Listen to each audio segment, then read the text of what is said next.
আগের ব্লগটা যেখানে শেষ করেছিলাম সেখান থেকেই শুরু করছি পরের ব্লগটা। তো এখন সকালবেলা স্নান করলাম, আর কালকে সারাদিন যেহেতু প্রচুর জার্নি হয়েছে, আজিমগঞ্জ টু মেদিনীপুর অনেকটা জার্নি, হাওড়াতে আমরা খুব বেশি রেস্টও নিতে পারিনি। তো সব কিছু মিলে আজকে সকাল সকাল স্নান টান করে ভীষণ ফ্রেশ লাগছে, ব্রেকফাস্ট হয়ে গেছে আমাদের। তো এখন আমরা যাব, এখানে আমার দুটো পিসির বাড়ি, কারণ একই পাড়ায়। তো এই জায়গাটা ভীষণ সুন্দর, আর মেদিনীপুর স্টেশন থেকে বেশ কিছুক্ষণ আসতে হয়, অ্যাকচুয়ালি মেদিনীপুর পুরো সিটির মধ্যেই। তো পুরো আমরা এক মেদিনীপুরে থাকছি, পুরো কী করছি সব কিছু তোমাদের সাথে শেয়ার করবো, তো পুরো ব্লগটা দেখতে থাকো। আর যারা যারা চ্যানেলটা এখনও সাবস্ক্রাইব করোনি প্লিজ সাবস্ক্রাইব করে পাশে থেকো, আর বেলটা অবশ্যই অন করে দিও প্রত্যেকটা ভিডিওর আপডেট পেতে। তো চলো ব্লগটা সবাই কন্টিনিউ দেখতে থাকো। এই হচ্ছে আমার পিসির বাড়ির, এগুলো সব ফুল গাছ, আর এইদিকে চারিদিকের ভিউটাও ভীষণ সুন্দর। এটার পাড়াটা নতুন একটা পাড়া, তো চলো তোমাদেরকে পুরো জায়গাটা শেয়ার করি।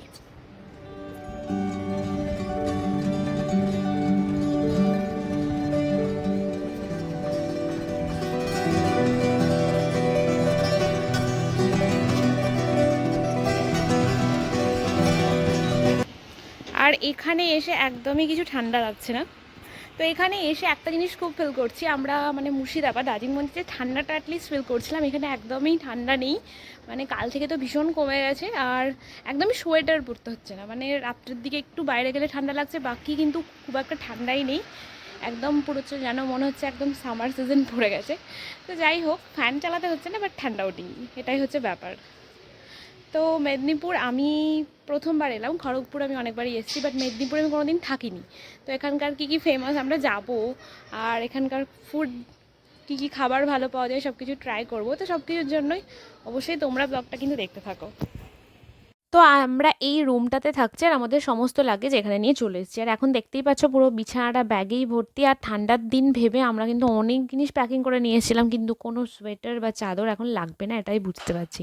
মাঝে মাঝে মনে হচ্ছে কেন যে এত কিছু নিয়ে এলাম, না নিয়ে আসলেই ভালো হতো, তার থেকে কয়েকটা আরও ড্রেস নিয়ে আসতাম, সেটাই বোধহয় বেটার হতো। তো ফাইনালি এখন রেডি হয়ে গেছি, ব্রেকফাস্ট তো আগেই হয়ে গেছে বললাম তোমাদের। আর এখন যাব আমার আরেক পিসির বাড়ি, আর এই সিঁড়িতে নামতে নামতে তোমাদের এই যে ওয়ালে লাগানো আছে এগুলো দেখাই, এগুলো দেখাচ্ছি এই বিশেষ কারণে, কারণ এগুলো বানানো কিন্তু আমার পিসিরা বানিয়েছে। হাতের কাজটা ভীষণ সুন্দর, আর এই যে ছোটো ছোটো কাপড় বা আড়ির কাজ, সুতোর কাজ, এই জিনিসগুলো দেখতে এত ভালো লাগে। আর এরকমগুলো যদি নিজের কারোর করা হয় বা নিজে হাতে করা, সেটা আলাদা একটা ব্যাপার। আমিও এক সময় সেলাইয়ের একটা কোর্স করেছিলাম এবং প্রচুর সেলাই করেছিলাম, এখন আর করাই হয় না, তবে টুকটাক কয়েকটা কাজ এখনও করি। আর সত্যি কথা বলতে নিজের বানানো কাজ আলাদাই বেশ ভালো লাগে। তো এখন কাকিমা, ভাই, বোন সবাই রেডি হয়ে গেছে, আমরা এখন ভাবছি আমরা একটু ছোটো পিসির বাড়ির ওখানে যাব। একদমই পাড়াই, মানে এই 3-4টে বাড়ি পরেই। তো ওখানে এখন যাব, স্নান টান করে নিয়েছি, ব্রেকফাস্ট তো হয়েছে বললাম। এখন বেরোচ্ছি, আর একটা পুচকে আছে ওই বাড়িতে, ওই জন্য আরও মন করছে যে ও যাই। আর ও এই বাড়িতে কালকে এসেছিল রাত্রে, এখনও আমাদেরকে সবাইকে চেনে না। আর এই পাড়াটা দেখে বুঝতেই পারবে, মানে রাস্তাগুলো সমস্ত নতুন, পাড়াটা নতুনই তৈরি হয়েছে। তো এখন আমরা যাচ্ছি। ভাইটার ভিডিও করে যাও। ভাইটা করে নি বোধ হয়। তো এইটা হচ্ছে আমার আরেকটা পিসির বাড়ি, তো আমরা এখন ওখানেই যাচ্ছি। আর ওই যে ওরা দূরে আসছে।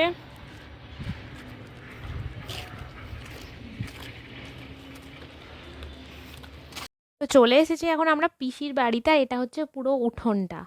যে কোনো বাড়ির সাথে একটা ছোট্ট উঠোন থাকলে এত ভালো লাগে বাড়িটা, যদিও এখন ফ্ল্যাট সিস্টেমে মানুষ বিশ্বাসী, পুরো একটা বক্সের মতো, বাট আমার নিজের পার্সোনালি এরকম বাড়ি খুব ভালো লাগে, যেহেতু ছোটোবেলা থেকে গ্রামেই মানুষ হয়েছি।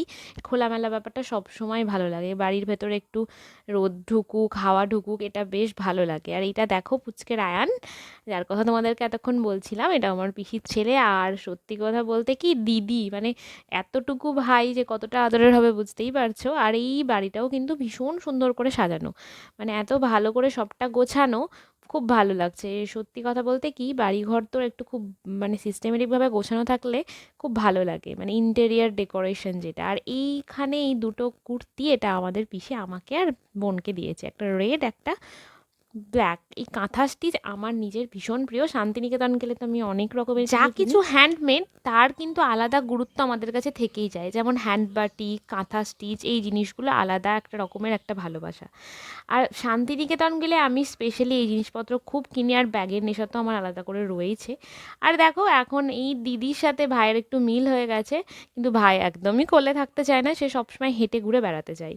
আর ওর বয়স মাত্র 1.5 বছর, মানে 1.5 বছরের একটু বেশি, বাট এত কথা বেরিয়ে গেছে না ওর, সব রকমের কবিতা বলতে পারে, খুব সুন্দর। আর এই যে দেওয়ালটা দেখলে ওর একটা সুন্দর ছবি টানানো, এটাও কিন্তু এই দেওয়ালের ডিজাইনটাও আমার পিসির নিজের হাতের করা।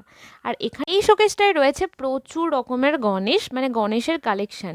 এটা একটা নেশার মতো বলতে পারো আমার পিসির, যেখানে যেরকম গণেশ পাওয়া যায় সে কালেক্ট করে রাখে। যাই হোক, আজকে ব্লগটা আর বাড়াবো না। তোমাদের সবার পুরো ব্লগটা কেমন লাগলো কমেন্ট সেকশনে জানাতে ভুলো না। আর দেখা হচ্ছে নেক্সট একটা ব্লগে। যাই হোক, টাটা।